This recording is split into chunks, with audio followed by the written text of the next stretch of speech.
श्री राम जय सीताराम। सभी देवी देवताओं की जय हो। हम अपनी रामायण का आगे का अध्याय शुरू करते हैं। तात बचन पुनि मातु हित भाई भाई परत असराऊ मोह कहु दरस तुम्हार प्रभु सबु मम पुण्य प्रभाऊ। और कहा, हे प्रभु, पिता की आज्ञा का पालन, माता का हित और भरत जैसे स्नेही और धर्मात्मा भाई का राजा होना और फिर मुझे आपके दर्शन होना, यह सब मेरे पुण्यों का प्रभाव है। देख ही पाए मुनि राय तुम्हारे, भय सुकृत सब सुफल हमारे।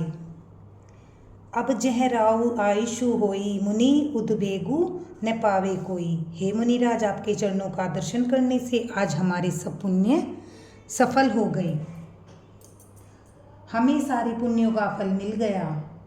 अब जहाँ आपकी आज्ञा हो और जहाँ कोई भी मुनि उद्वेग को प्राप्त न हो। मुनि तापस जिन्हें ते दुख लही, ते नरेश बिनु पावक दही।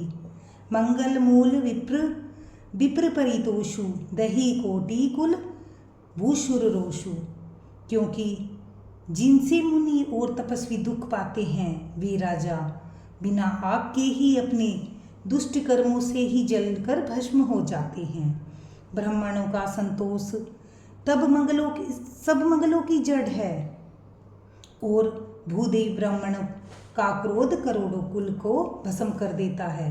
अस जिये जानी कही सो उठाऊं, सिय सो मित्री सहित जह जाऊं।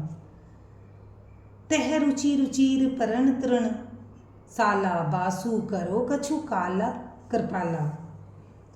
ऐसा हृदय में समझकर वह स्थान बतलाइए जहाँ मैं लक्ष्मण और सीता जी सहित जाऊं और वहाँ सुंदर पत्तों का घास की कुटी बनाकर, हे दयालु, कुछ समय निवास करूं। सहज सरस सुनी रघुबर बाणी, साधु साधु बोले मुनि ज्ञानी। कसने कहूँ अस रघुकुल के तू, तुम्हें पालक संतत श्रुति से तू। श्री राम जी की सहज ही सरल वाणी सुनकर ज्ञानी मुनि वाल्मीकि बोले, धन्य हे रघुकुल के ध्वजा स्वरूप, आप ऐसा क्यों न कहेंगे। आप सदैव वेद की मर्यादा का पालन करने और रक्षण करते हैं। श्रुति सेतु पालक राम तुम, जगदीश माया जानकी। जो सूझ सृजती जगु पालती हरती, रुख पाई कृपा निदान की। जो सहस शिशु अहिषु मही धरु, लखनु सरचर राचर धनी। सुर काज धरी नर राजधन तनु, चले दलन खल निशिचरहनी। हे राम, आप वेद की मर्यादा के रक्षक जगदीश्वर हैं और जानकी जी आपकी स्वरूपभूता माया हैं, जो कृपा के भंडार आपका रुख पाकर जगत का सृजन पालन और संहार करती है। जो 1000 मस्तक वाले सर्पों के स्वामी और पृथ्वी को अपने सिर पर धारण करने वाले हैं, वही चराचर के स्वामी शेष जी लक्ष्मण जी हैं। देवताओं के कार्य के लिए आप राजा का शरीर धारण करके दुष्ट राक्षसों की सेना का नाश करने के लिए चले हैं। राम स्वरूप तुम्हारा वचन अगोचर बुद्धि पर, अभिगत कठत अखथ अपार नेति नेति नित निगम कह। हे राम, आपका स्वरूप वाणी के अगोचर, बुद्धि के परे, अव्यक्त, अकथनीय और अपार है। वेद निरंतर आपका नीति नीति कहकर वर्णन करते हैं। जगु पेखन तुम देख निहारे, विधि हरि शंभु नचावनिहारे। तेहु न जान ही मर्मु तुम्हारा, औरु तुम ही को जान निहारा। हे राम, जगत दृश्य है, आप उनके देखने वाले हैं। आप ब्रह्मा विष्णु और शंकर जी को भी नचाने वाले हैं। जब वे भी आपके कर्म मर्म को नहीं जानते, तो मैं और कौन आपको जानने वाला है। सोई जाने जई देहु जनाई, जानत तुम ही तुम्हें होई जाई। तुम्हारी कृपा तुम ही रघुनंदन, जान ही भगत भगत उर न चंदन।